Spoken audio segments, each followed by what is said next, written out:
Hello friends, இந்த summer சீசனில் உங்கள் வீட்டில் இருக்க குட்டீஸ்க்கு ஏதாச்சும் ஹெல்த்தியாக பண்ணி தரணும்னு நினைப்பீங்க. நான் வீட்டில் இருக்க நம்ம நார்மலாக யூஸ் பண்ணுற பொருளை வச்சு ஒரு ஹெல்த்தியான ஐஸ்கிரீம் செய்ய போகிறோம். வாங்க எப்படி செய்து பார்க்கலாம். இன்றைக்கி நான் coconut ice cream, orange ice cream, muskmelon ice cream செய்ய போகிறோம். வாங்க வீடியோக்குள்ளே போகலாம்.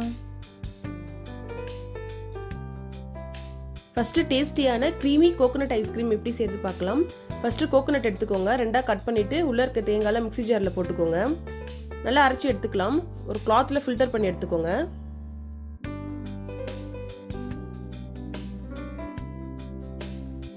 ஃபில்டர் பண்ணிவிட்டு கோகோனட் மில்க் தனியாக எடுத்து வச்சுக்கோங்க. நெக்ஸ்ட் ஒரு மிக்ஸி ஜாரில் 2 பனானா ஆட் பண்ணியிருக்கேன். நெக்ஸ்ட் அதில் உங்கள் டேஸ்ட்டுக்கு ஏற்ற மாதிரி பாதாம், முந்திரி, சக்கரை ஆட் பண்ணிக்கோங்க. நல்லா மிக்ஸியில் அரைச்சி எடுத்துக்கலாம். நெக்ஸ்ட் அதிலே தேங்காய் பால் ஆட் பண்ணி மிக்ஸ் பண்ணிக்கோங்க. நல்லா ஸ்மூத்தாக அரைச்சி எடுத்துக்கோங்க. அப்போ தான் ஐஸ்கிரீம் நல்லா க்ரீமியாக வரும். நம்ம ரெடி பண்ணி வச்ச க்ரீமை தேங்காய் மூடியில் வச்சு ஃப்ரிட்ஜில் வச்சுருங்க. அடியில் கிண்ணம் வச்சு வைங்க. அப்போ தான் ஃப்ரிட்ஜில் சாயாமல் இருக்கும். 4 to 5 hours அப்புறம் எடுத்து பாருங்கள். சூப்பரான கோகோனட் ஐஸ்கிரீம் ரெடியாக இருக்கும். உங்களுக்கு பர்ஃபெக்டான கோகோனட் ஷேப் வேணும்னா சென்டரில் ஸ்பூன் வச்சு ஹோல்ட் பண்ணிக்கோங்க.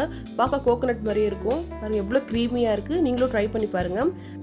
நெக்ஸ்ட்டு டேஸ்டியான ஆரஞ்சு ஐஸ்கிரீம் எப்படி செய்து பார்க்கலாம். ஃபஸ்ட்டு ஆரஞ்சு எடுத்துக்கோங்க. அதை கட் பண்ணிவிட்டு உள்ளே இருக்க பல்ப் தனியாக எடுத்துக்கலாம்.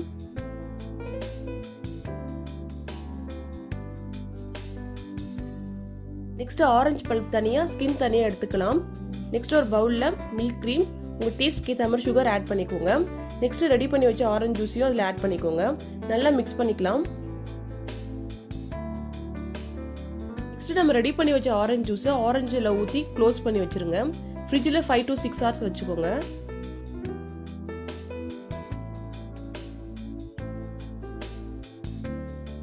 பாருங்க, சூப்பரான ஆரஞ்சு ஐஸ்கிரீம் ரெடி ஆயிருச்சு. பார்க்கவே எவ்வளோ க்ரீமியாக இருக்குது பாருங்க. கொஞ்சம் மெல்ட் ஆனதும் சாப்பிட சூப்பராக இருக்கும்.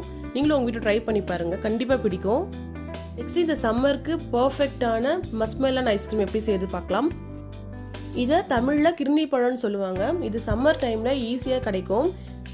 இந்த கிர்னி பழத்தை மேலே லைட்டாக கட் பண்ணிவிட்டு உள்ளே இருக்க பழத்தை தனியாக எடுத்துக்கலாம்.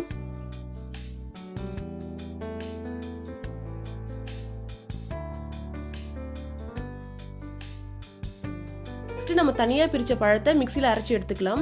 அதில் உங்கள் டேஸ்ட்க்கு ஏற்ற மாதிரி milk cream, sugar, milk add பண்ணிக்கோங்க. நல்லா மிக்ஸ் பண்ணிக்கோங்க. நெக்ஸ்ட்டு குட்டி குட்டியாக கட் பண்ணி வச்ச பாதாமியும் அதில் ஆட் பண்ணிக்கோங்க. நெக்ஸ்ட் அந்த பவுலில் ஊற்றி க்ளோஸ் பண்ணி 4 to 5 hours ஃப்ரிட்ஜில் வச்சுருங்க.